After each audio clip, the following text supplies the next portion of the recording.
Pak Titus. Dilanjutkan ya Pak? Oke. Nah di sesi yang kedua,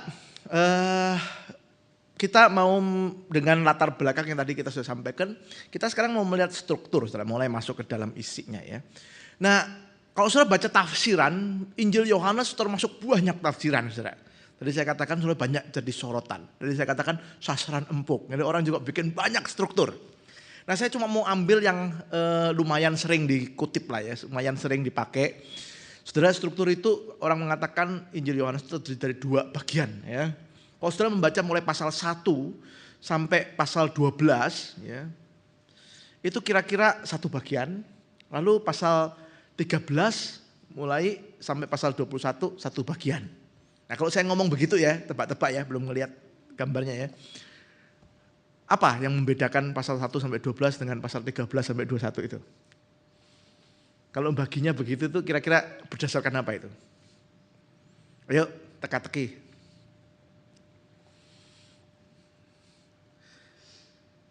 Kalau saudara membaca Yohanes 1, 2, 3, 4 terus. Kira-kira dari 12 ke 13 itu perbedaan apa yang paling mencolok?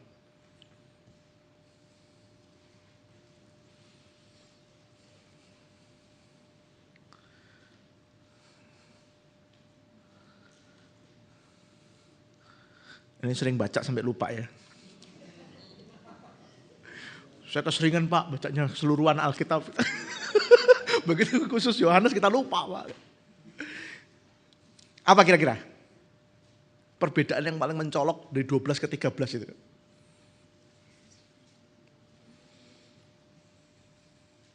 Apa?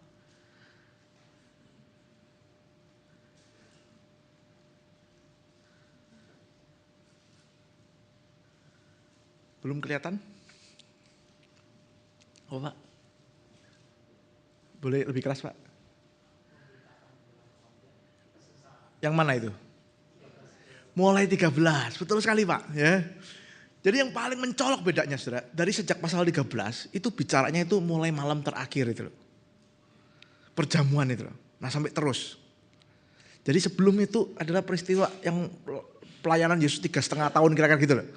Lalu mulai pasal 13 itu beberapa hari terakhir itu. Kira-kira gitu ya perbedaan yang paling mencolok ya. Dari pasal 1 sampai pasal 12 itu cerita pelayanan Yesus. Ya, karena selama 3,5 tahun coba disarikan gitu. Nah dari 13 itu beberapa hari mulai dari perjamuan terakhir, terus nanti Yesus ditangkap, ya disalibkan, terus nanti bangkit, ya sampai Tiberias itu, Danau Tiberias itu. Kira-kira begitu, yang mulai dari kesengsaraan sampai ini. Nah saya pakai yang paling sederhana itulah, supaya kita akan untuk kita beberapa sesi aja ya. Nah saudara, dari pasal 1 sampai 12 itu mungkin bisa dibagi juga jadi 2, yaitu pasal 1 ayat 1 sampai 18 itu disebut prolog, pengantar, pendahuluan, prolog. Ya. Lalu dari ayat yang ke-19, nah itu mulai bagiannya. Ya. Nah itu biasa disebut sebagai the book of signs, kitab tanda-tanda. Gitu. Nah sedangkan pasal mulai 13 sampai 21 disebut the book of glory, kitab kemuliaan. Kira-kira kalau disebut begitu tuh maksudnya yang memperkenalkan teori itu adalah dari pasal 1 ayat 19 khususnya sampai pasal 12 itu nanti ada banyak tanda. Banyak tanda. Ya. Khususnya sebenarnya dalam Injil Yohanes dikenal dengan 7 tanda. Ya.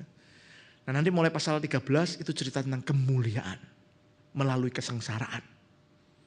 Kira-kira gitulah. Ya. Nah ini yang kecil-kecilnya, tapi nanti saya elaborasi lebih kecil-kecil ya, lebih perbagian ya. Coba ya kita lihat misalnya ini ya. Nah ini bagian pertama saudara. Coba saudara lihat, ini nggak ada itu ya. Nggak muncul ya. Nah saudara coba lihat kitab tanda-tanda ini ya. Jadi mulai pasal 1 ayat 19. Sekali lagi pasal 1 ayat 1 sampai 18 itu prolog, pengantar. Injil ada 4, pengantar yang paling singkat itu Injil Markus. Pengantarnya mengatakan inilah permulaan Injil Yesus Kristus anak Allah. Terus dia cerita pengantar singkat. Injil Matius cukup panjang. Cerita silsilah, cerita mimpi Yusuf, cerita beberapa penggenapan perjanjian lama.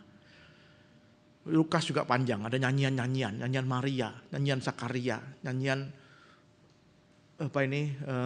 malaikat, nyanyian Simeon. Ya. Nah Yohanes pasal 1 ayat 1 sampai 18 yang disebut-sebut banyak syarat dengan filsafat. Ya. Nah lalu mulai ayat yang ke-19 itu mulai kitab tanda-tanda itu ya. The Book of Signs. Ya. Nah biasanya banyak penafsir yang mengatakan ada 7 tanda utama. Ya. Tanda yang pertama itu adalah mengubah air menjadi anggur. Pernikahan di Kana itu. Karena di pernikahan di Kana itu disebutkan pasal 2. Oke, thank you. Ini ya. Pasal 2 ayat 1 sampai 12 itu coba sudah lihat ayat 11 ya. Ayat 11 itu ada kalimat begini. Hal itu dibuat Yesus di Kana yang di Galilea sebagai yang pertama dari tanda-tandanya. Dan dengan itu ia telah menyatakan kemuliaannya dan murid-muridnya percaya kepadanya. Jadi ini memang disebutnya tanda yang pertama. Oke? Ya. Nah lalu tanda yang kedua itu banyak yang mengatakan penyucian bait Allah. Ya. Yang ketiga adalah penyembuhan anak pegawai istana. Ya. Yang keempat adalah penyembuhan orang lumpuh di kolam Bethesda. Oke. Yang kelima adalah memberi makan 5.000 orang. Yang keenam menyembuhkan orang buta. Oke. Dan yang ketujuh yang terakhir ini ya. Apa ini kira-kira? Pasal 11 itu apa? Masih ingat? Lazarus dibangkitkan dari mati. Nah, itu tanda yang ketujuh. Jadi ada 7 tanda.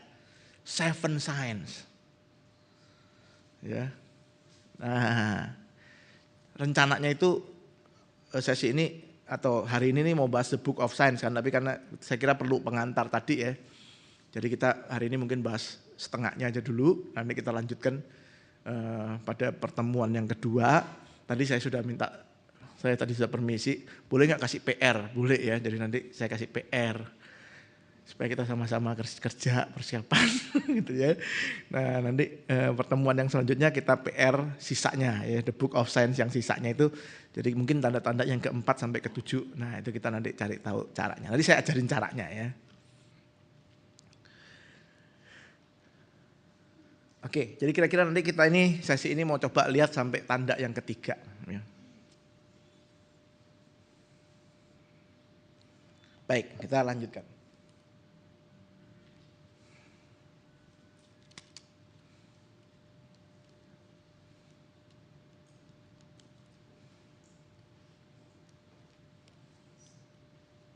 Prolog ya. Mari kita mulai dengan prolog, Saudara. Prolog Injil Yohanes terkenal. Ya. Kita bahkan bisa hafal mungkin ya. Mengatakan pada mulanya adalah firman. Firman itu bersama-sama dengan Allah. Firman itu adalah Allah ya. Nah tapi sebenarnya apa yang kita bisa pelajari dari prolog ini? Mungkin kita tidak akan lama ya. Kita cuma sekilas. Jadi juga tidak akan membahas filsafat barat ya. Nanti terlalu ini ya. Tapi kalau nanti ada yang tertarik boleh memperdalam lebih jauh ya. Nah saya cuma akan menunjukkan bagaimana Yohanes disebut tadi meditatif tadi. Saudara akan melihat caranya dia merangkai di prolog ini aja. Banyak puisi-puisi yang dia pakai atau gaya berpuisi. Misalnya saya tunjukkan kepada saudara gaya berpuisi atau kita ngomong ini dulu ya. Perkenalan tema penting yang akan dikembangkan kemudian. Kalau saudara baca ayat 1 sampai 18 kira-kira intinya adalah Yesus adalah Mesias, anak Allah. Kan tujuan dia adalah supaya kamu percaya bahwa Yesus adalah Mesias, anak Allah. Nah di prolog dia masih gambaran apa yang dia mau ngomongkan di sepanjang kitabnya itu. Yang kedua, Yohanes membuka Injilnya dari kekekalan. Matius memulai dari Abraham. Lukas memulai dari Adam, gitu ya, silsilah itu ya. Yohanes memulai dari kekekalan. pada mulanya. In the beginning, ya. Yang dikaitkan dengan penciptaan dan inkarnasi, ya. Pada mulanya adalah firman, firman itu yang menciptakan semua, lalu firman itu menjadi manusia. Kira-kira pasal 1:1-18 itu kan bicaranya begitu, ya. Firman itu adalah sang pencipta itu sendiri bersama-sama dengan Allah. Lalu firman itu menjadi manusia, berinkarnasi. Jadi Yesus adalah Mesias itu, anak Allah itu, yang adalah pencipta dan yang adalah berinkarnasi menjadi manusia. Kira-kira itulah inti Injilnya, ya. Jadi inti di sana adalah konsep tentang firman yang menjadi daging. Nah, sekarang saya akan tunjukkan puisi-puisi yang bisa kita dapatkan, saudara. Misalnya ya, ini cara yang paling ini ya. Yang di atasnya itu tidak usah diperhatikan, itu bahasa Yunani-nya. Tapi saya mau tunjukkan caranya, saudara. Kalimatnya itu kan gini ya, pada mulanya adalah firman. Ya. Firman itu bersama-sama dengan Allah. Oke? Nah lalu kalau Alkitab kita itu tulisannya, dan firman itu adalah Allah, betul ya? Nah saya rubah, dan Allah adalah firman itu. Kenapa saya rubah? Karena sebenarnya urutannya dalam bahasa Yunani itu, Allah dulu, ini theos ini. Ini theos bacanya ya. Ada yang bisa baca? Lupa ya sudah ya. Ini theos ini theos ini. Bacanya theos ya. Nah, firman itu di belakang. Ini logos. Ya. Jadi mestinya tulisnya dan Allah adalah firman itu. Hologos. Ya. Nah, kalau ngelihat pola yang begini, saudara lihat ini permainan katanya yang dipakai pada mulanya. Nanti ditutup dengan pada mulanya, ya. Firman, firman, Allah, Allah. Ya, permainannya. Firman, Allah. Firman, Allah. Lihat permainan katanya. Pada mulanya adalah firman, pada mulanya bersama-sama dengan Allah. Lalu di sininya main firman, Allah, Allah, firman. Nah itu loh cara nyusun bahasa Yunani-nya ya. Kalau di Alkitab kita kurang kelihatan ya, maksudnya terjemahan. Ya. Makanya mau belajar Yunani, supaya bisa melihat keindahannya. Nanti belajar sama Pak Ferry ya. Pak Chandra, Pak Ferry itu. Dulu bagus-bagus nilainya ya.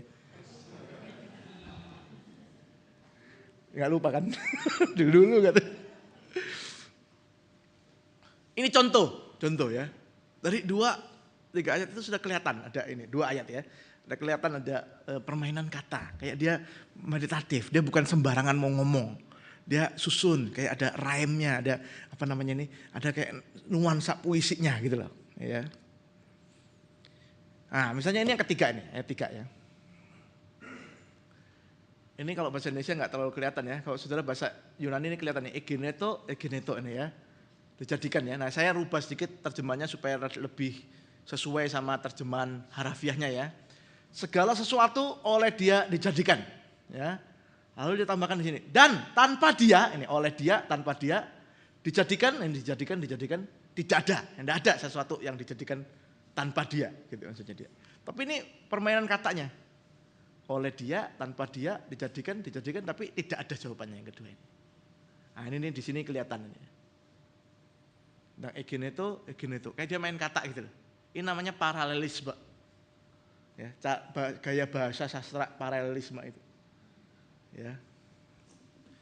Sekali lagi kalau yang mau dalamin Yunani nanti belajar sama yang bertanggung jawab di sini ya.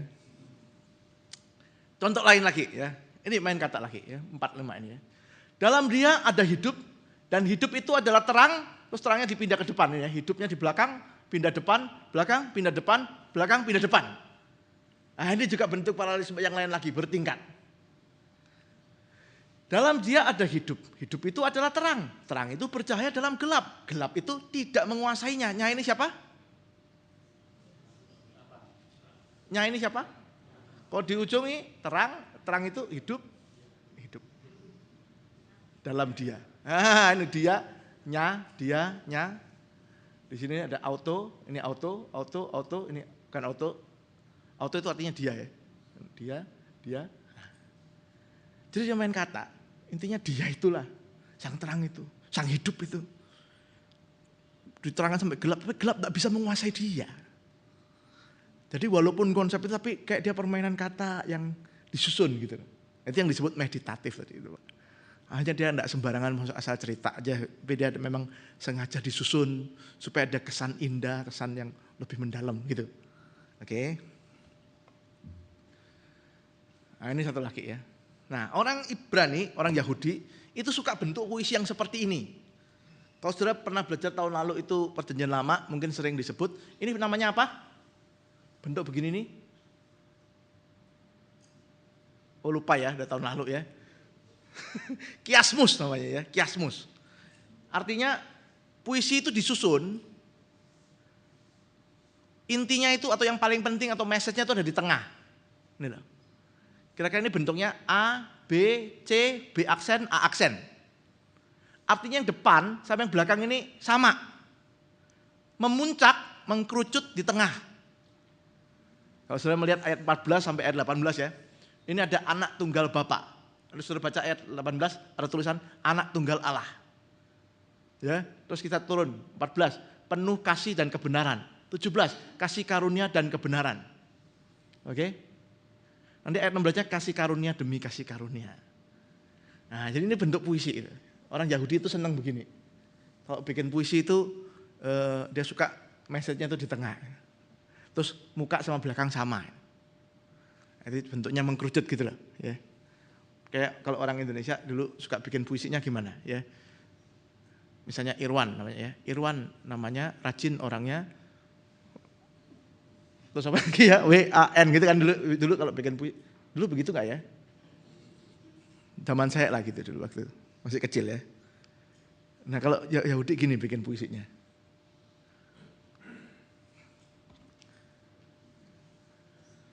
Contoh lagi ya. Jadi kira-kira ayat 1 sampai 18 kalau sesuai sama bentuk puisi tadi itu bisa dibilang begini nih isinya ya. Ayat 1 sampai 5 bicara soal aktivitas firman dalam penciptaan. Dan ayat 16 sampai 18 itu sama firman itu atau Yesus itu sekarang berinkarnasi, penyataan final oleh Yesus Kristus. Ini penciptaan, ini inkarnasi. Nah ini tengah-tengahnya inkarnasi dari firman. Kesaksian Yohanes tentang terang, kesaksian Yohanes tentang sang firman. Kira-kira pasal 1 ayat 1 sampai 18 kalau mengikuti pola ini ya, pola puisi ini, isinya adalah inkarnasi firman menjadi daging. Intinya di ayat 10 sampai ayat 14. Nah ini kira-kira bentuknya. Jadi dia bukan sekedar cerita-cerita ngomong-ngomong aja. Dia susun dalam sebuah bentuk yang meditatif, yang familiar sama orang Yahudi. Loh kok kami gak berasa Pak waktu baca-baca? Ya kan kita belum belajar bahasanya. Budayanya juga. Kalau orang Yahudi dengan budayanya, dengan bahasa yang ngerti, dia tahu, oh ada nuansa lah, ada feel-nya gitu loh. Feel-nya itu dapat gitu. Nah kita kurang dapat.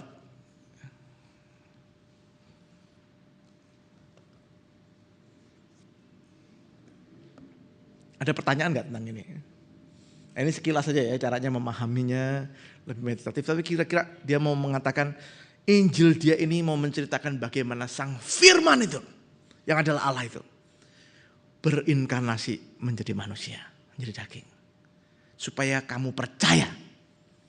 Pertama saya akan tunjukkan tanda-tandanya. Dan saya punya 7 tanda. Gitu misalnya ya. Kedua saya akan tunjukkan kemuliaannya melalui penderitaannya. Walaupun dia jadi manusia, dia tetap Allah. Walaupun dia menderita di salib, dia tetap Allah. Itu kemuliaan. Kemuliaan yang melalui penderitaan. Kemuliaan yang melalui sesuatu yang gak pernah kepikir oleh manusia. Itu makanya pasal 12 itu sebagai puncaknya saudara ya. Di satu bagian yang pertama tentang kitab tanda-tanda. Yesus mengatakan anak manusia itu harus jatuh ke dalam tanah dan mati. Seperti biji yang jatuh tanah terus mati. Nah itu sebuah konsep yang sangat kuat sekali di dalam kemuliaan melalui penderitaan. Orang Yahudi itu berpikir Mesias itu kayak pohon yang jatuh dari langit. Jadi wah hebat gitu loh. Kalau bisa Mesias itu harus luar biasa. Kayak pohon jatuh dari langit. Yesus mengatakan anak manusia itu seperti satu biji benih jatuh ke dalam tanah dan mati. Tapi dari sana akan tumbuh pohon. Nah, itu konsep tentang kemuliaan yang sama sekali berbeda dengan banyak yang dipikirkan orang Yahudi. Nah, kira-kira itu saudara ya, intinya. Nah, ini yang dia akan elaborasi, dia akan paparkan, kembangkan di dalam seluruh Injilnya. Ini prolognya. Oke, kita tangkap dulu ya, mungkin nanti kalau ada pertanyaan. Nah, mari sekarang kita masuk di tanda-tanda awal. Ya, 3 tanda pertama. Tadi saya mengatakan tandanya adalah mengubah air menjadi anggur, penyucian bait Allah, dan penyembuhan anak pegawai istana. Ya, 3 ini. Nah, mungkin kita harap-harap dalam waktu yang singkat mau ngomongin 3 ini ya. Mari kita mulai dulu dari sisa pasal 1 itu ya. Ini yang saya tulis di sini ya. Pasal 1 ayat 19 sampai 51. Ini pengantar masuk ke sini ya. Ke tanda yang pertama ya. Terus nanti ada tengah-tengah ini ada pengantar lagi masuk yang ke sini ya, tanda yang ketiga ya. Kalau yang ini kita semua tahu, ceritanya tentang Nikodemus dan perempuan Samaria, betul? Masih ingat? Pasal 3 itu Nikodemus, pasal 4 itu perempuan Samaria yang di pinggir sumur itu. Nah, yang ini sekarang kita yang lihat pasal 1 ayat 19 sampai 51 ya.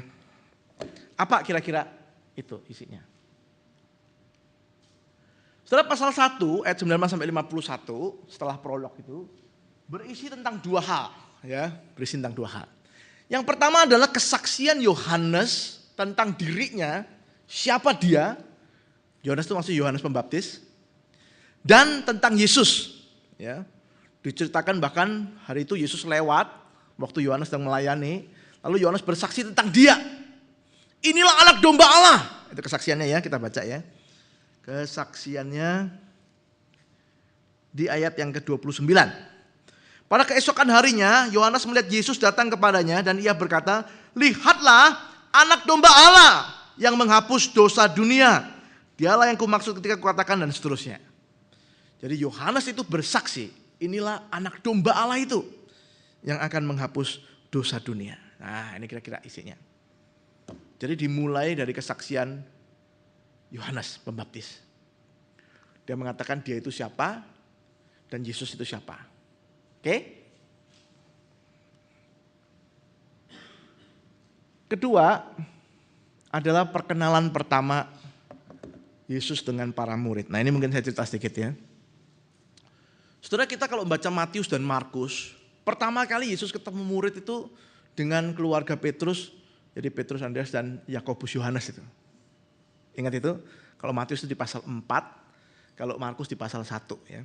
Katanya di Danau Galilea, Yesus waktu jalan lalu ketemu sama Petrus, Andreas, Yakobus, Yohanes, dia berkata, "Mari ikutlah aku akan menjadikan engkau penjala manusia." Ya, ada Matius, Markus.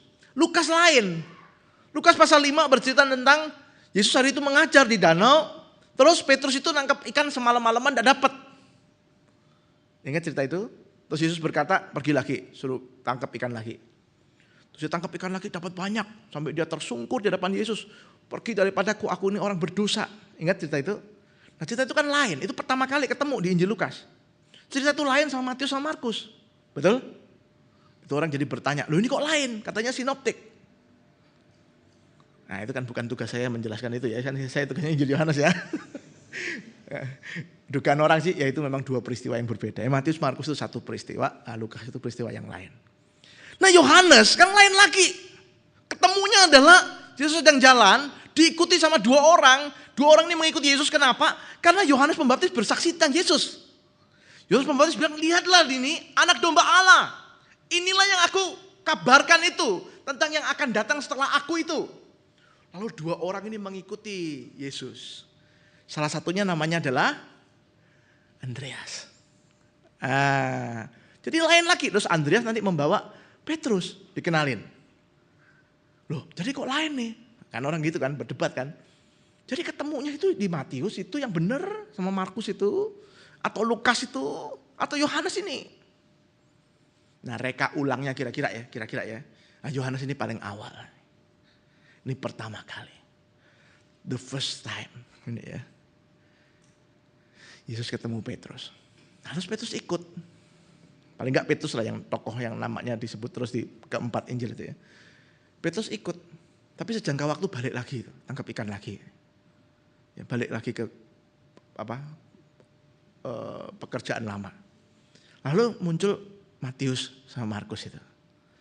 Jadi waktu dia lagi tangkap ikan lagi, nah Yesus lewat terus panggil lagi, ayo ikut aku. Nah itu kira-kira beberapa bulan kemudian. Orang mengatakan kira-kira 5 bulan mungkin kemudian. Ya. Terus tangkap ikan lagi, terus Yesus bilang, mari ikut aku akan jadikan penjala manusia. Nah terus ikut lagi. Ikut lagi, balik lagi gitu. Nah terus Injil Lukas itu, yang dia tangkap sehari-harian tidak dapat. Karena apa? Nah coba ini mungkin tidak apa-apa lah ya, kita jelas sedikit ya. Mari baca Matius 4 ya.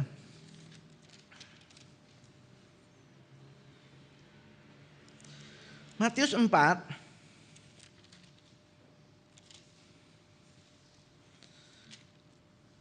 ayat yang ke-22.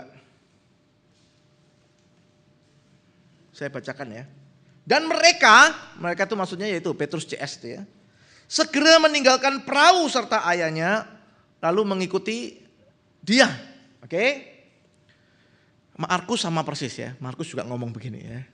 Nah sekarang kita lihat Lukas 5.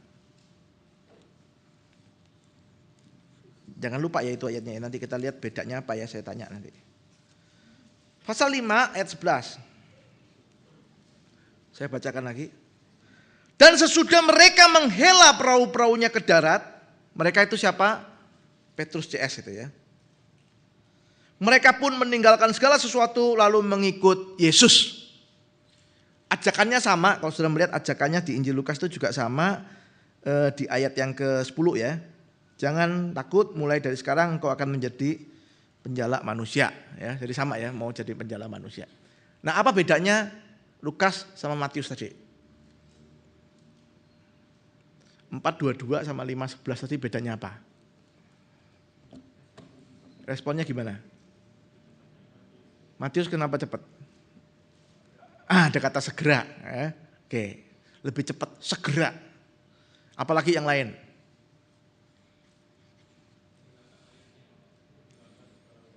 Nah, meninggalkan ayahnya dan perahunya. Lukas itu segala sesuatu.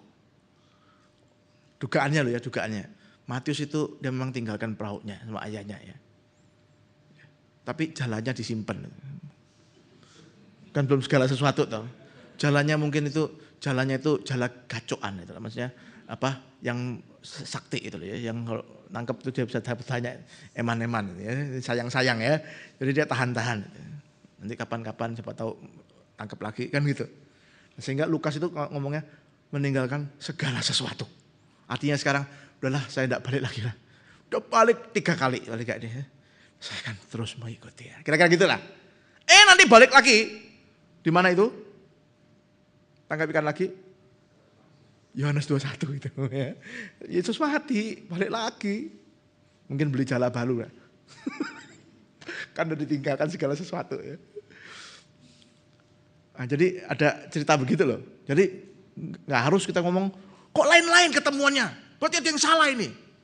Loh belum tentu. Ya kan ini ada cerita begitu ya, bolak-balik. Jangan dibilang kalau lain pasti salah. Oke? Nah jadi ini pertemuan yang pertama. Yang menarik dalam pertemuan pertama ini, kalimat pertama Yesus kepada para murid. Apa itu? Dan kalau teka-teki Bible trivia itu tanyanya, apa kalimat pertama yang dikatakan Yesus kepada para murid? Apa yang kamu cari? Itu 2 orang ikut kan, Yesus noleh gini. Apa yang kamu cari? Saudara, bagi saya itu kalimat penting sekali bukan? Mungkin kalimat itu yang perlu ditanyakan sama semua orang yang hari ini mengaku Kristen, mengikut Kristus itu. Apa sih yang kamu cari? Karena jangan-jangan cuma ada yang cari makan. Nanti Yesus mengatakan, kamu ikut aku cuma karena makan, karena roti. Ya, itu pasal 6 nanti kita ngomong gitu kan. Ada yang ikut Yesus cuma karena ingin lihat, cari apa? Cari pertunjukan. Sakti soalnya. Ya kan? Ikut Yesus karena cari apa? Cari kesembuhan, cari kaya, cari sukses, cari bisa diisi macam-macam. Yesus tanya, apa yang kamu cari? Mungkin the same question have to be asked for us ya. Kita juga perlu ditanya itu ya. Apa sih yang kamu cari? Kalau ditanya yang betul harus cari apa, saudara? Ayo. Semua jawabannya banyak, tapi yang paling betul, yang sesuai sama yang Tuhan kehendaki, cari apa? Apa yang dicari orang? Uang. Anak saya lagi demen nyanyi itu. Apa saudara yang benar? Ayo harus pakai ayat dong ya. Ayatnya harus muncul nih.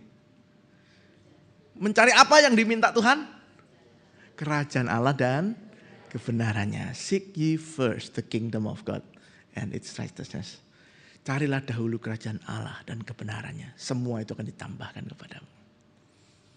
Ya, Yesus tanya, apa yang kamu cari? Apa jawabannya? Orang itu, muridnya jawab apa? Di mana kamu tinggal? Apa yang kamu cari? Di mana kamu tinggal? Cari apa, saudara? Kos-kosan. Saya guyonannya orang. Cari apa? Kos-kosan. Apa yang kamu cari? Di mana kamu tinggal?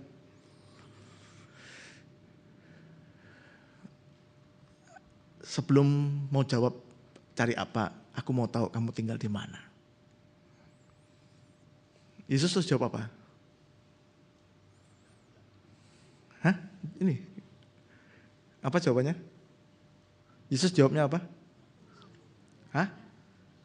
Mari ikut, kamu akan tahu. Kira-kira di mana Yesus tinggal? 5 stars hotel? Kira-kira di mana? Apa yang kamu cari? Di mana kamu tinggal? Mari ikut. Mau lihat? Ayo. Kira-kira tinggal di mana? Tinggal di mana? Hotel? Guest house? Pastori? Kira-kira di mana? Ayo tebak, enggak apa-apa salah. Oh ya, di hati setiap orang percaya ya. Maksudnya ini Pak, cerita ini nih. Kan dia bilangnya, mari ikut, lihat sendiri kan gitu. Nah, kalau jawaban spiritualnya sih memang gitu. Enggak sih Bapak, soalnya sudah sangat mendalami meditasinya Yohanes. Jadi memahami secara spiritual. Di mana kira-kira saudara tinggalnya? Dugaannya ya, di lapangan terbuka. Kok tahu? Yesus pernah mengatakan, serigala punya liang, burung punya sarang. Anak manusia tidak punya tempat taruh kepalanya. Kira-kira di mana? Saya kok duga-duga ya, di lapangan terbuka ya. Mungkin kayak film silat itu. Maksudnya tidur ya gitu aja. Beratapkan bintang-bintang. Mau tahu di mana aku tinggal? Ayo ikut aku. Loh, kok di sini? Loh, kok misbar? Gerimis bubar ya. Nah, kok gini? Masih mau ikut? Masih mau? Masih mau? Saya kira itu penting sekali ya. Ini kalau caranya Yohanes cerita itu, buat orang ini pertanyaan harus tanya. Sungguh mau ikut Yesus? Kalau menderita bagaimana? Kalau tidak seperti yang kamu bayangkan bagaimana? Kalau tidak seperti yang kamu harapkan seperti apa? Masih mau? Masih mau ikut? Karena pertanyaan yang sama itu nanti muncul waktu orang-orang mulai keluar itu. Murid-murid mulai meninggalkan dia. Pasal 6 ya. Murid-murid mulai meninggalkan. Terus Yesus bertanya sama 12 murid itu. Kamu tidak sekalian? Tidak mau ikut? Tidak mau pergi? Mereka semua pergi. Yuk, tidak mau ikut? Apa yang kita cari, saudara? Saya kira lagu sekolah minggu itu lagu baik untuk tema ini ya. Nah, kita lanjutkan ke tanda yang pertama. Itu cara membaca Injil Yohanes yang meditatif. Kalau enggak kan kita lalu begitu aja ya. Tanda pertama, pernikahan di Kana. Air menjadi anggur.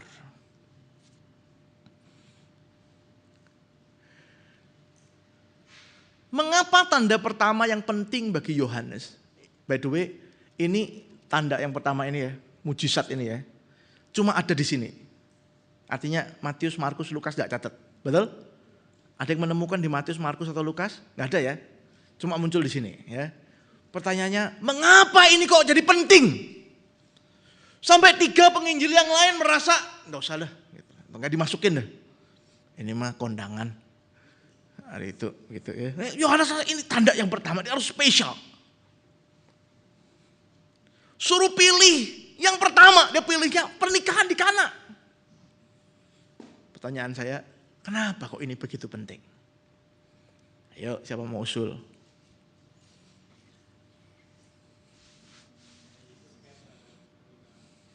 Hah? Oke, satu-satu ya Bapak dulu. Concern terhadap pernikahan. Bagus sekali ya.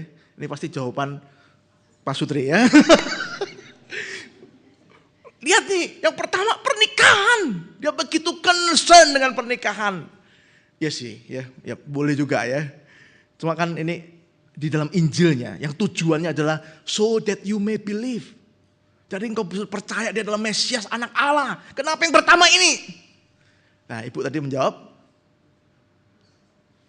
ya karena memang ini yang pertama. Ya toh? Yohanes berkata, kenapa kamu pilih ini? Dia jawab, ya memang ini yang pertama.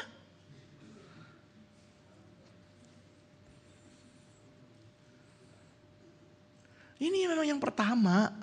Gak perlu cari-cari yang lain. Ini yang pertama. Dan yang menarik saudara ya. Kita baca ayat 1 ya. Pada hari ketiga. Nah kapan tuh hari ketiga? Hari kan Senin, Selasa, apa Rabu ini? Enggak Pak, hari pertama itu Minggu. Minggu, Senin, Selasa ini. Selasa atau Rabu? Selasa. Apa maksudnya hari ketiga? Nah menariknya kalau kita perhatikan dari pasal 1 tadi ya. Mulai dari kisah kesaksian Yohanes tentang dirinya ya, ayat 19 itu. Lalu dibawanya tuh ayat yang ke-29, itu perikop sesudahnya. Tulisannya apa? Ayat kalimat pertamanya. Pada keesokan harinya. Ya, jadi kira-kira ya, kalau hari pertama itu adalah waktu Yohanes cerita tentang dirinya. Terus hari besoknya itu, kalau andai kata umpama itu Senin, terus hari besoknya itu kan dari Selasa, Yesus lewat itu. Terus Yohanes bilang, lihat ini anak domba Allah. Nah, itu hari kedua. Hari ketiganya kapan? Ayat 35. Pada apa? Keesokan harinya. Nah, kalau tadi Senin, Selasa, ini Rebo. Keesokan harinya Yohanes berdiri di situ, lalu muridnya yang tadi cerita saya itu ya, 2 orang ikut dia itu. Terus Yesus tanya, apa yang kamu cari itu? Oke, hari ketiga ya. Nangkap gak ini saya ngomong ya saudara ya? Ikutin ya. Lalu ayat 43. Apa? Pada keesokan harinya. Hari keempat ini, Kemis lah kira-kira. Tadi kalau Senin, Selasa, Rabu, Kemis. Kemis ini. Ya. Itu apa? Filipus datang Nathanael itu. Nah terus setelah itu pada hari ketiga. Tambah berapa? 3, 5, 6, 7. Wah 7 itu kalau bagi kita tidak terlalu bagaimana. Tapi bagi orang Yahudi ini istimewa. Ini loh pernikahan itu di hari ke-7. Nah itu 7 hari kan istimewa toh. Kalau belajar perjanjian lama istimewa. Nah ini bukan sembarangan acara kondangan. Ini di hari ke-7 setelah pertama itu tadi. Kira-kira gitu deh, Injil Yohanes itu mengatakan. Ini yang istimewa. Ini mujizat yang pertama. Terjadi hari yang ke-7 itu. Tentang apa? Pernikahan. Satu lagi, yang menarik lagi. Setelah kalau membaca Injil Yohanes dari awal. Kita mau tidak mau akan teringat satu kitab perjanjian lama. Dari pasal 1 itu. Kitab apa? Hah? Yang lebih keras? Kitab apa? Kejadian, kenapa? Pada mulanya. Waktu kita membaca Kejadian pasal 1 ayat 1. Pada mulanya Allah menciptakan langit dan bumi. Pada waktu itu bumi belum berbentuk dan kosong gitu kan. Begitu baca Yohanes 1 ayat 1. Pada mulanya. Di saat itu yang kampus baru masuk di auditorium itu kirinya perjanjian lama. Kanannya perjanjian baru. Nah itu Yohanes 1:1 sama Kejadian 1:1 itu. Karena sama kalimatnya pada mulanya, pada mulanya. Seakan-akan ya, kalau kita mau memeditasi sekali lagi ya, yang meditatif tadi ya, dia itu mau mengulang kitab Kejadian atau mengulang cara Tuhan memulai kitab Perjanjian Lama itu. Pada mulanya, in the beginning, itu firman. Firman itu bersama-sama dengan Allah. Firman itu adalah Allah. Begitu baca pasal 2 kitab Kejadian apa? Apa isinya? Pasal 2 kitab Kejadian? Hah? Kejadian pasal 2. Kejadian, kok sudah lupa juga ya kejadiannya. Kejadian pasal 2. Penciptaan manusia atau lebih tepatnya pernikahan pertama. Pernikahan pertama. Perjodohan pertama. Adam itu dibilang tidak baik manusia seorang diri, aku mau menciptakan seorang yang sepadan dengan dia. Nah, itu perjodohan pertama, pernikahan yang pertama. Comblangnya Tuhan. Adam dan Hawa mempelai pria dan mempelai wanitanya. Kalau benar Yohanes itu mau memeditatifkan Perjanjian Lama, nggak heran kalau yang muncul pernikahan di Kana. The first marriage in the Old Testament, Adam and Eve. The first marriage in the New Testament, dalam konteks Tuhan Yesus. Ini pernikahan di Kana. Maksudnya nuansa itu loh saudara. Dia bukan sebenarnya, dia memang mau menunjukkan. So that you may believe. Tidak ada yang kebetulan. Kita akan percaya itu toh. Semuanya di dalam rencana Tuhan, rancangan Tuhan. Kalau yang pertama itu yang dilakukan adalah pernikahan. Tidak ada yang kebetulan. So that you may believe. Jadi supaya engkau percaya bahwa dia adalah Mesias, anak Allah itu. Oke? Jadi ada banyak alasan ya kalau kita melihat. Nah, boleh ditambah-tambahin yang lain lagi ya. Maksudnya, kenapa ya? Kenapa kok pernikahan di Kana? Kan kita heran. Siapa ini yang nikah kok begitu penting ya? Namanya pun tidak ada itu. Karena memang namanya tidak penting siapapun itu ya, whatever. Tapi peristiwa itu ada something yang spesial ya. Kedua kita bertanya,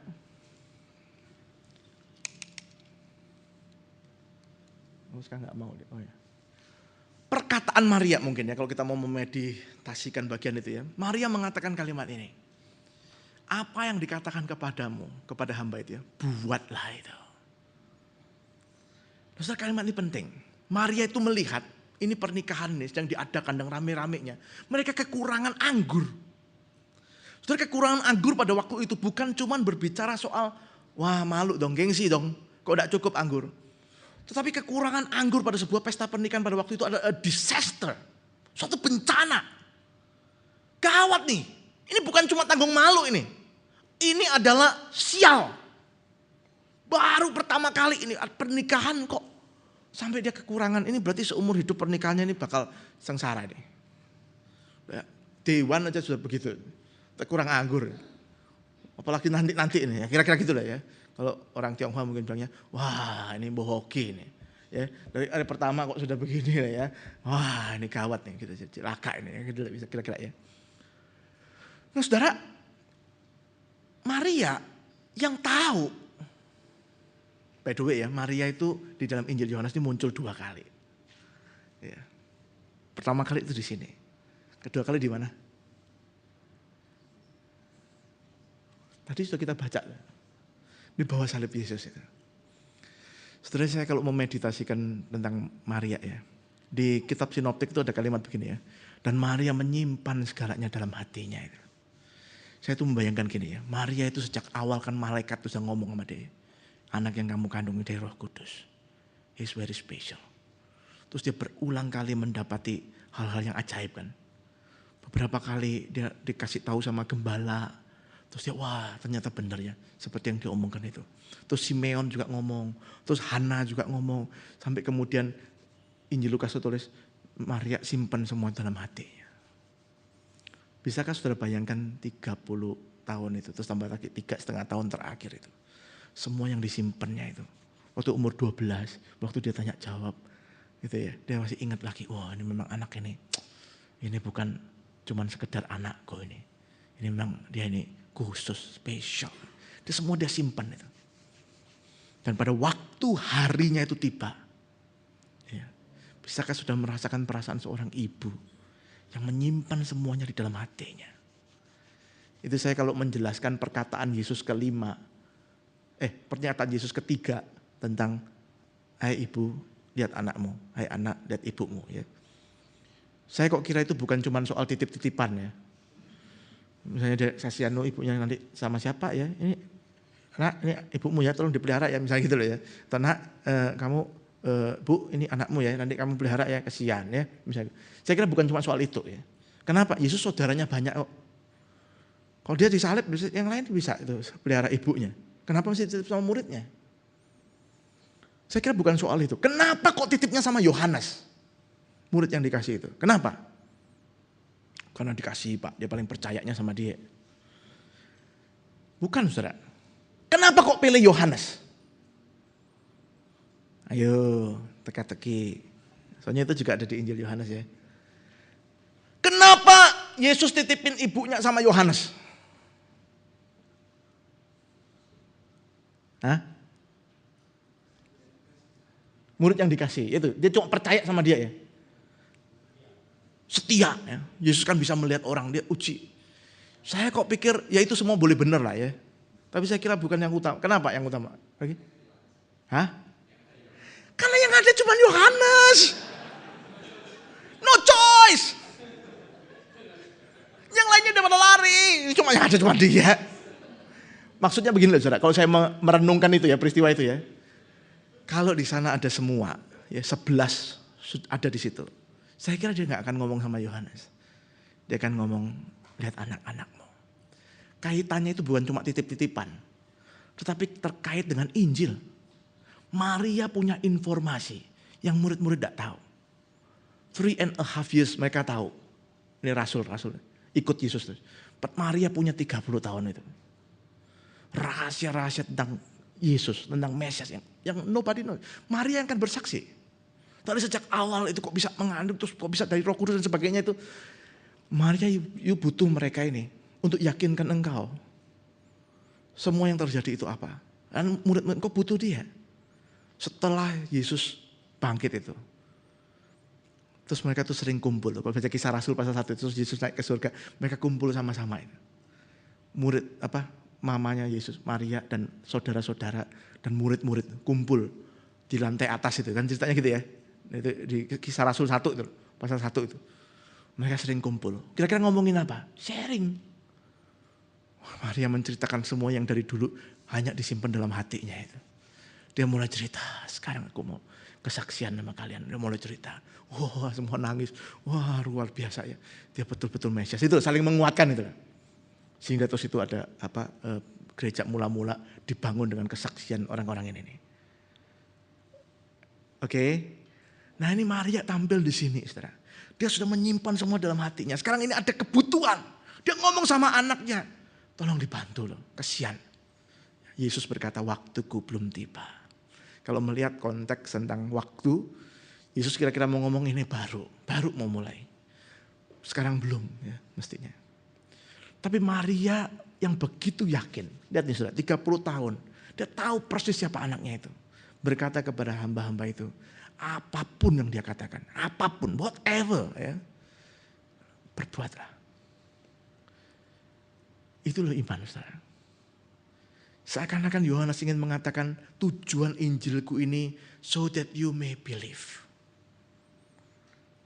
Dan apapun yang akan aku katakan, aku nyatakan ini. Semua pengajarannya, semua yang akan aku sampaikan di Injil ini, berbuatlah itu. Seperti yang diperbuat ini. Supaya apa? Supaya keajaiban, mujizat itu. Supaya berkat Tuhan itu boleh sungguh melimpah. Kira-kira itu loh kebutuhannya menulis di awal ini. Ya. Pelajaran penting bagi kehidupan spiritual kita hari ini, saudara. Ya. Seberapa jauh kita memahami iman, seberapa jauh kita memahami mujizat. Ya. Mungkin suatu hari saudara perlu satu sesi ini bicara soal mujizat. Ya. Apa sebenarnya mujizat itu? Banyak lagu tentang mujizat ya. Tapi saya kira akhirnya banyak yang kurang memahami mujizat itu sebenarnya apa ya, dalam Alkitab. Ada orang mengatakan semuanya hidup kita ini kan mujizat Pak. Ya in a sense betul, saudara. Tapi kalau kita melihat Alkitab yang disebut mujizat itu bukan itu. Ya, apa sih lagunya? Mujizat masih ada ya. Masih ada nggak mujizat? Saudara? Ya ada, tapi apa yang dimaksudkan? Loh Pak, kita bisa bernafas ini mujizat Pak. Oh ya saya percaya itu artinya semua ini karena Tuhan kan, pemeliharaan Tuhan.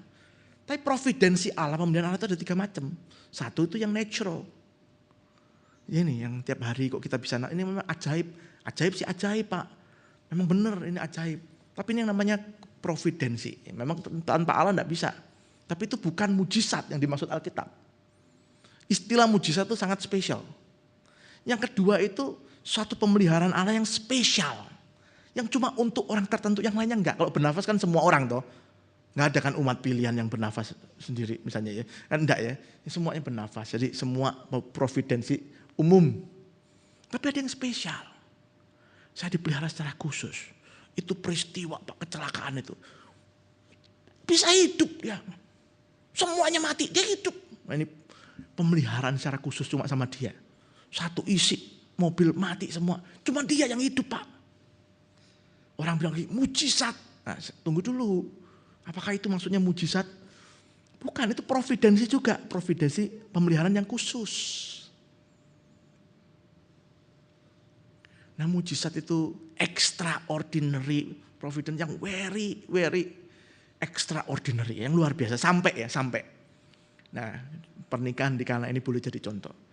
Bertentangan atau dalam tanda petik ya. Bertentangan itu dalam tanda petik ya. Bertentangan dalam tanda petik dengan hukum alam ini. Air itu tidak pernah bisa jadi anggur. Silakan dicoba. Itu rumus kimianya lain. Betul ya Kak Bajar? Air sama anggur. Tidak bisa jadi satu. Jadi satu aja tidak bisa. Apalagi menjadi total ya, berubah. Itu namanya mujizat. Ada intervensi Allah. Sampai hukum alam yang biasa itu. Jadi tidak biasa. Nah itu namanya mujizat. Itu yang namanya signs. Itu yang namanya tanda itu. That you may believe. Terus bagaimana kita memahami?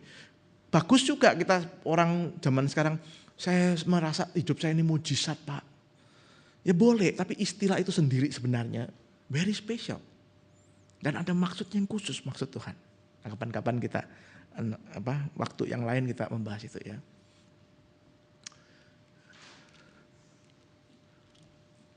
Ini butuh mujizat ya. Yang kedua adalah penyucian bait Allah. Nah menarik sekali lagi. So, tanda kedua adalah penyucian bait Allah. Mengapa tanda kedua yang penting bagi Yohanes adalah perihal penyucian bait Allah? Nah sekarang pertanyaannya begitu ya. Kenapa ini tanda yang kedua? Apa istimewanya? Bahkan sebenarnya seakan-akan tidak ada mujizatnya. Betul gak? Betul kan ya? Kok tadi kan air menjadi anggur. Wow. Ini marah-marah di bait Allah. Balik-balikin meja. Apanya? Saya juga bisa. Mau contoh? Kenapa kok ini disebut tanda? Kenapa tanda yang kedua bagi Yohanes? Ini yang penting. Nah tentu dikaitkan lagi sama pertanyaan saya tadi. Jadi sebenarnya berapa kali Yesus itu menyucikan bait Allah? Yohanes kok awal sekali nih.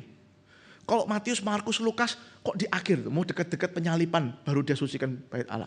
Sampai kan kesan kita ya kalau baca Injil sinoptik ya. Itu gara-gara Yesus itu putar balik ya. Maksudnya membalik-balikkan meja di bait Allah itu sampai marah itu orang Farisi, itu orang Saduki. Terus salib itu. Ya kan ya, bikin onar, salib. Kan gitu. Tapi kalau Yohanes seakan-akan sejak awal ini baru muncul loh. Jadi kira-kira berapa kali? Kalau menurut saudara berapa kali Yesus sucikan? Ini cerita yang sama atau yang lain?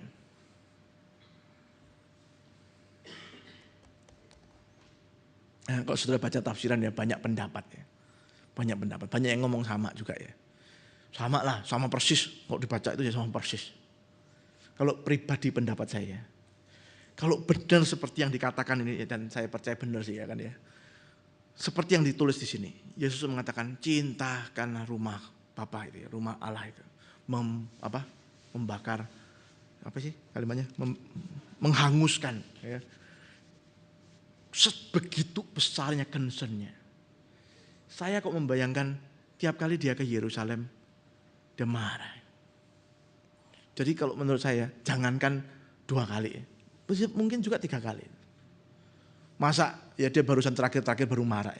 Terus tahun pertama, kedua, ketiga ke Bait Allah, lihat iya terus ikut tukar uang, ikut beli misalnya gitu misalnya. Kan kalau dia marah ya dari awal dong marah.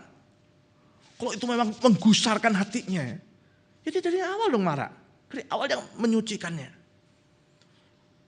Tetapi kembali lagi setelah itu orang-orang itu terganggu sebentar, terus kembali lagi jualan lagi. Kayak gitu loh. Marah lagi. Tapi mungkin tambah lama tambah besar ya mungkin ya, tapi tidak harus, maksud saya itu tidak harus 1 kali. Intinya itu menurut saya ya, tidak harus 1 kali. Tapi kalau ternyata memang cuma 1 kali, ya tidak apa-apa ya, saya seperti salah kan ya. Cuma kedugaan saya sih kok Yesus betul-betul ini ya. Setiap kali datang dia lihat itu yang pasti marah lah. Ini apa-apaan ini? Rumah Tuhan kok dibikin begini-beginian? Kan begitu. Ya. Nah, saudara, mengapa tanda kedua ini begitu penting? Jangan lupa tujuan kitabnya ini. So that you may believe. Ya. Apa itu? Tanda, keajaiban itu. Dan kemuliaan. Bait Allah itu mestinya lambang kemuliaan. Tuhan memilih kota suci. Kenapa? Karena di kota itu ada bait suci. Kenapa bait itu suci? Karena itulah lambang kehadiran Allah. Sejak dari zaman perjanjian lama, kalau sudah belajar Pentateuch ya, 5 kitab Musa. Allah itu berkenan untuk hadir. Sejak belum ada Yerusalem, saudaraku, di kemah pertemuan. Di tengah-tengah umat, Allah hadir di tengah-tengah umat. Bait Allah itu lambang kehadiran Allah. Lambang kemuliaan Allah di tengah-tengah umat. Tapi yang terjadi justru sekarang disalahgunakan, terjadi penyelewengan. Kemudian tidak nampak di sana. Malah banyak bau binatang, banyak sekali perdagangan, banyak kecurangan, banyak perbuatan-perbuatan yang mengganggu sekali. Penyucian itu menunjukkan saya datang untuk menyatakan tanda-tanda tentang kemesiasan dan untuk menyatakan kemuliaan Allah yang sesungguhnya. Kira-kira itu kepentingannya ya. Perkataan orang Yahudi, nah orang Yahudi waktu Yesus mengatakan ayat yang ke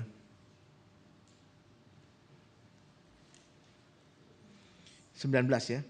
Rombak bait Allah ini dan dalam 3 hari aku akan mendirikannya kembali. Nah orang Yahudi itu komentar begini ya. Orang itu ya, kami itu melalui raja kami yang besar Herodes itu ya. Dirikan ini 46 tahun. Masa you mau bangun dalam 3 hari? Nah saya kira inilah tanda yang kuat juga. Manusia itu masih bandingin Yesus dengan manusia. Kok bisa sih? Kita bangun 46 tahun. Kok you mau bangun dalam 3 hari? 3 tahun ya gak mungkin. Kok 3 hari? 46 tahun masa dibanding sama 3 hari? Saudara, itulah yang Yohanes ingin tunjukkan. Karena dia bukan manusia biasa. Dia adalah Mesias anak Allah. Kalau dia adalah Mesias anak Allah, 3 hari itu yang dia katakan dan itu yang terjadi. Saya mau menyatakan tanda ini kepadamu so that you may believe. Bahwa dia adalah Mesias anak Allah. Dia bukan manusia. Ingat, zaman ini orang pun mengatakan 46 tahun bangun, masa you mau dirikan dalam 3 hari. Karena dia adalah Mesias anak Allah.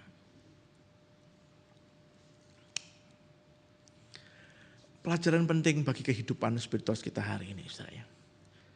Bagi Allah tidak ada yang mustahil.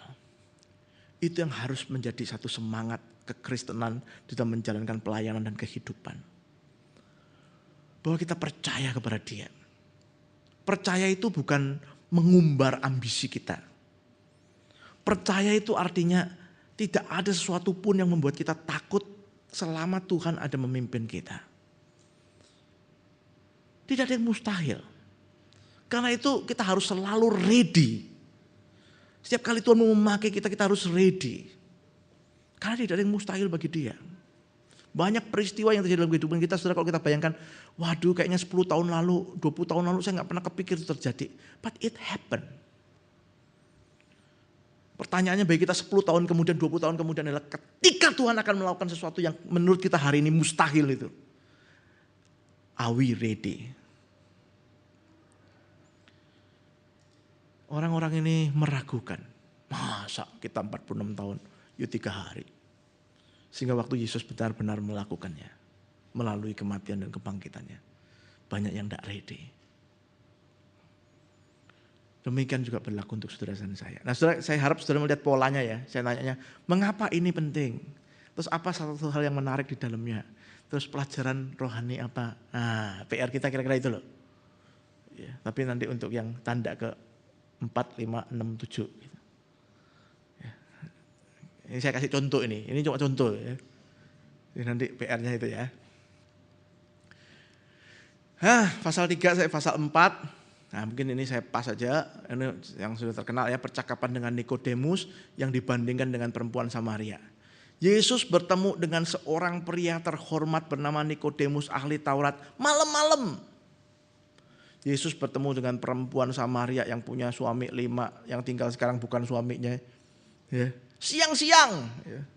Jelas kayaknya ini 2 sama Yohanes mau di-compare, mau dibandingin.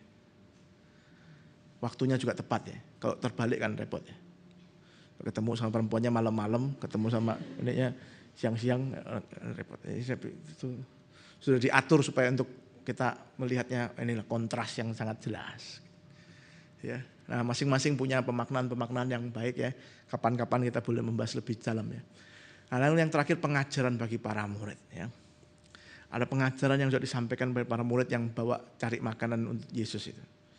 Yang menarik mungkin pasal 4. Nah, atau kita lanjut ke yang ketiga ya, waktunya sudah ini ya.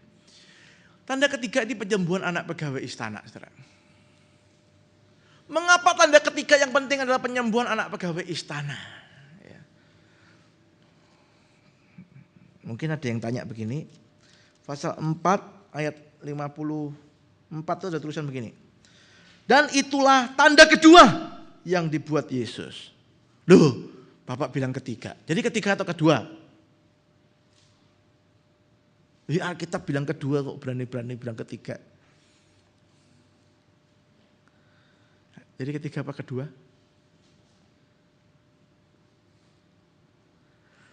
Jangan lupa ya kalimatnya itu. Tanda kedua yang dibuat Yesus ketika ia pulang dari Yudea ke Galilea. Nah ini terjadinya di mana? Kejadian ini terjadi di mana? Jangan lupa baca ayat 46. Maka Yesus kembali lagi ke Kana di Galilea.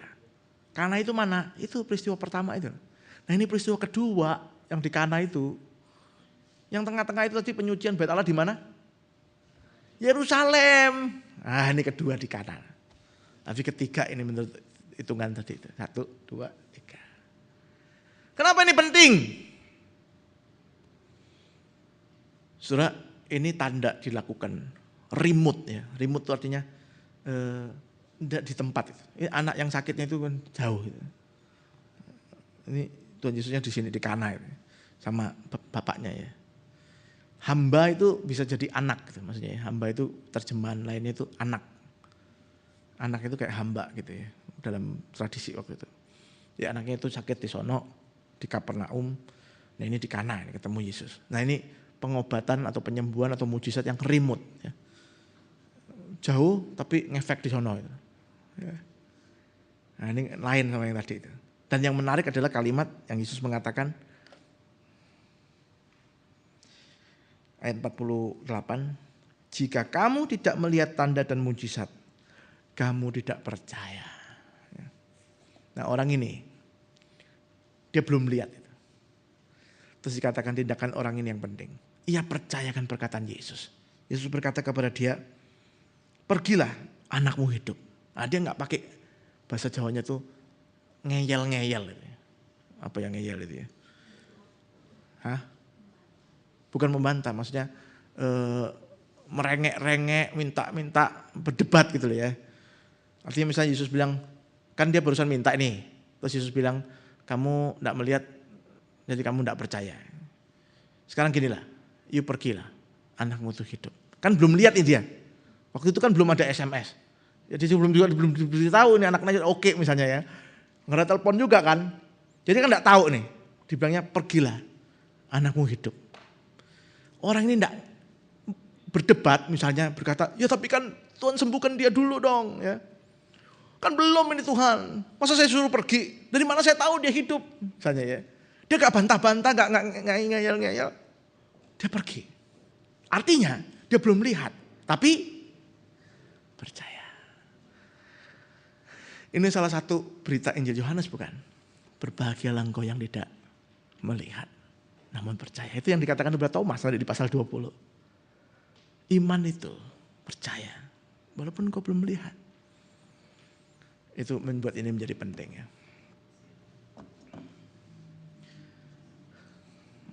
Tentu saja hari ini ada banyak yang tidak kita lihat, saudara. Tapi tantangan bagi saudara dan saya tetap sama. Ya. Adakah kita percaya kepada Tuhan? Ya. Walaupun kita tidak melihatnya. Walaupun di sekitar kita banyak yang tidak sesuai. Tapi kita percaya Tuhan yang memelihara, yang memimpin kehidupan saudara dan saya. Saudara, ini tanda pertama, kedua, ketiga. Waktu kita, soalnya ini ya, udah panjang ya kita ya. Nah, saya berhenti dulu sampai tanda ketiga ini ya. Apakah ada pertanyaan? Nanti pertemuan berikutnya kita akan membahas sisa dari tanda-tandanya. Terus barusan masuk lagi the book of glory-nya ya. Ada pertanyaan? Ya. Khususnya yang katakanlah yang prosperity church gitu ya. Yang mengangkat ini menjadi instrumen mujizat dan seterusnya, penyembuhan itu. Jadi per definisi tadi Bapak, mujizat itu seperti suatu kondisi event yang extraordinary. Ya. Jadi gimana dikaitkan dengan? Jadi begini Pak, konteks 7 tanda ini yang ditulis ini sama Yohanes ya. Tujuannya sangat clear, sangat jelas. Itu yang dikatakan oleh Yohanes bukan? Supaya engkau percaya. Percaya apa? Yesus adalah Mesias, anak Allah. Jadi ada tujuan yang sangat spesifik, ini kaitannya sama Injil. Waktu itu Injil itu harus diberitakan supaya mereka percaya tentang Mesias anak Allah itu. Sebabnya mujizat itu tanda itu penting bagi mereka. Untuk supaya melihat dengan jelas itu tujuannya very clear, sangat jelas. Tetapi kalau kita berbicara soal campur tangan Tuhan dalam kehidupan ini, dalam sejarah manusia saudara, mujizat itu tidak sering-sering muncul. Kalau dari perjanjian lama sampai perjanjian baru ya, kira-kira ada 3 era penting di mana mujizat itu begitu banyak. Cuman 3 loh, padahal 3.500 tahun. Yaitu masa apa? 1, Musa. Zaman Musa itu obral mujizat, tanda petik ya, dalam arti banyak sekali. Musa itu melakukan mujizat demi mujizat, melakukan mujizat-mujizat yang luar biasa. Sampai laut bisa terbelah, tulah-tulah yang luar biasa ini. Itu masa yang, kenapa kok penting? Ini ada hal penting yang Tuhan mau lakukan di dalam kehidupan umat. Umat mau diingatkan tentang penebusan. Satu masa yang begitu penting. Ya. Zaman kedua kapan? Elia, nabi itu. Elia itu sama Elisa itu mujizatnya berlimpah-limpah. Ya, zaman itu, satu zaman yang penting sekali pada masa raja-raja. Kalau Musa itu mewakili zaman itu, ya, zaman awal keluar, dipimpin oleh para hakim dan sebagainya. Yang kedua ini zaman raja-raja ini. Raja-raja itu permintaan umat tapi gagal. Sampai Tuhan harus menunjukkan bukan raja yang kamu butuhkan, tapi aku. Mujizat itu harus menunjukkan itu. Dan yang ketiga adalah zaman Yesus dan para rasul. Tetapi sisanya dari 3 zaman ini, ya, dari 3 zaman ini, sisanya itu, yang lebih banyak dialami oleh umat Tuhan itu, adalah hal-hal yang ordinary. Dengan kata lain saya mau mengatakan 3.500 tahun ini, Tuhan tuh lebih banyak bekerja melalui cara-cara yang ordinary daripada yang extraordinary. Kalau hari ini orang Kristen justru cari-cari yang extraordinary, itu bertentangan dengan pola Tuhan.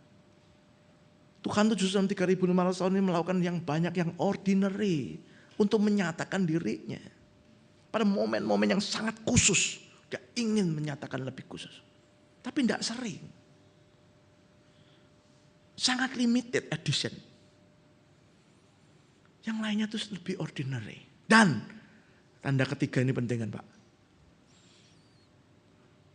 Lebih berbahagia orang yang tidak melihat, namun percaya. Kan gitu. Dalam arti, ya yang ordinary itu loh. Masihkah kita bisa membuat kita percaya? Jangan sampai, jadi orang Kristen percaya mujizat. Saya kira enggak. Soalnya orang liberal itu enggak percaya mujizat ya. Nah, orang Kristen sih, maksudnya orang liberal Kristen juga enggak ya? Ini maksudnya cuma liberal ini enggak percaya soalnya ya. Nah yang kita ini kan Injili ya. Nah, kita kan percaya yang mujizat ya. Tapi jangan sampai kita terlalu obsesi ya sama mujizat.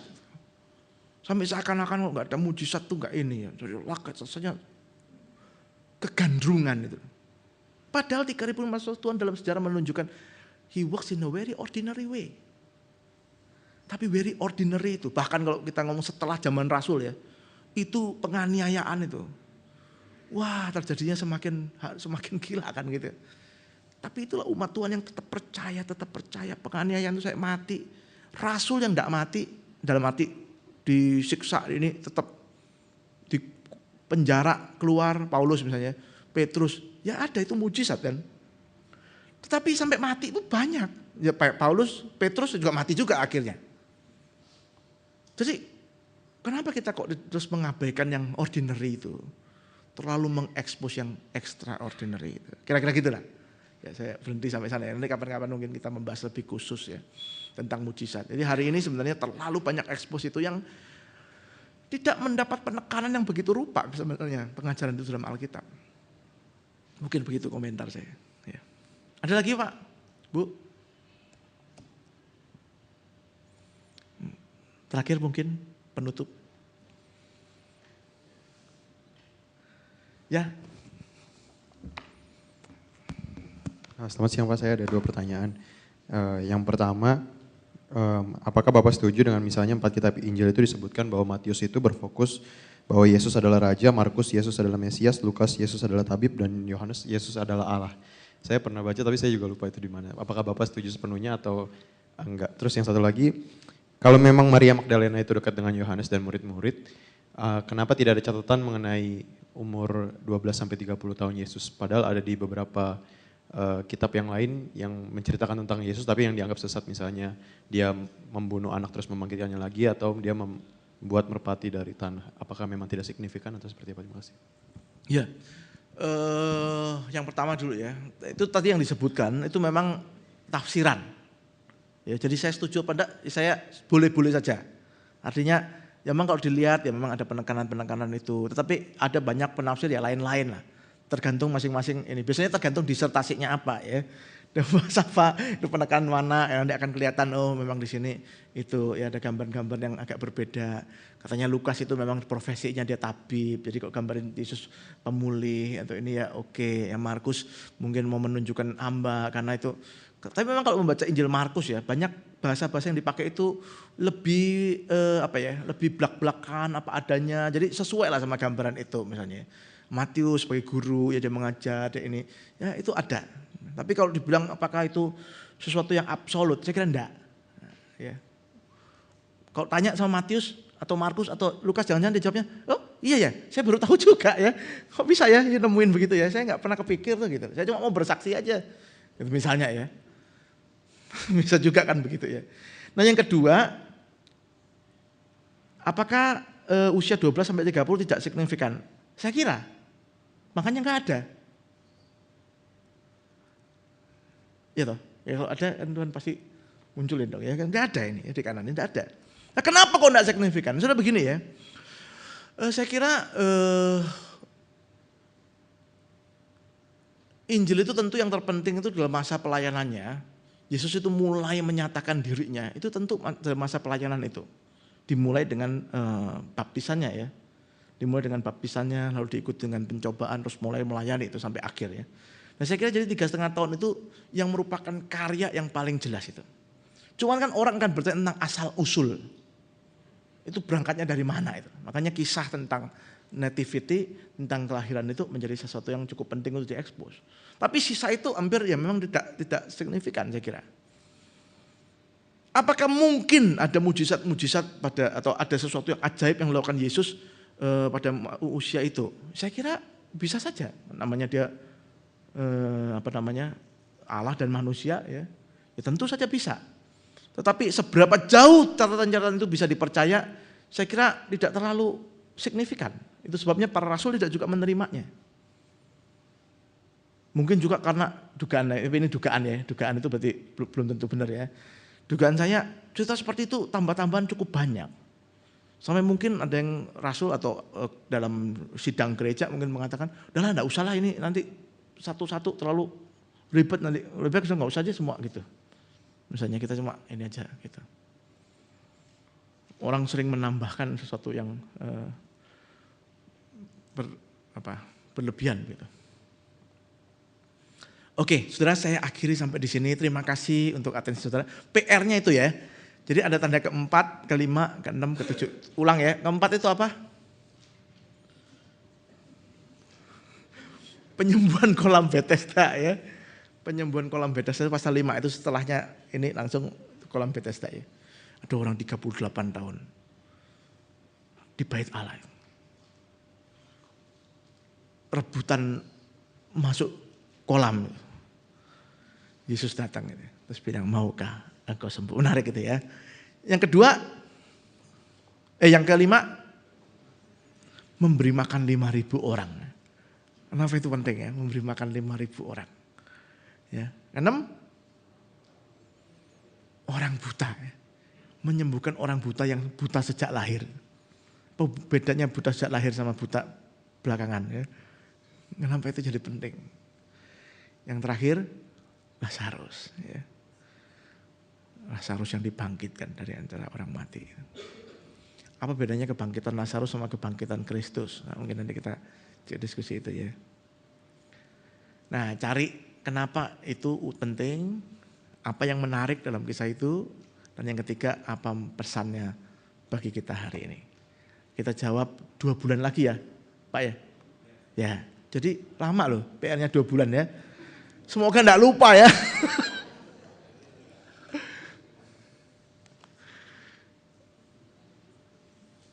Mari kita akhiri, kita berdoa ya, minta Pak Titus boleh pimpin kita berdoa ya Pak.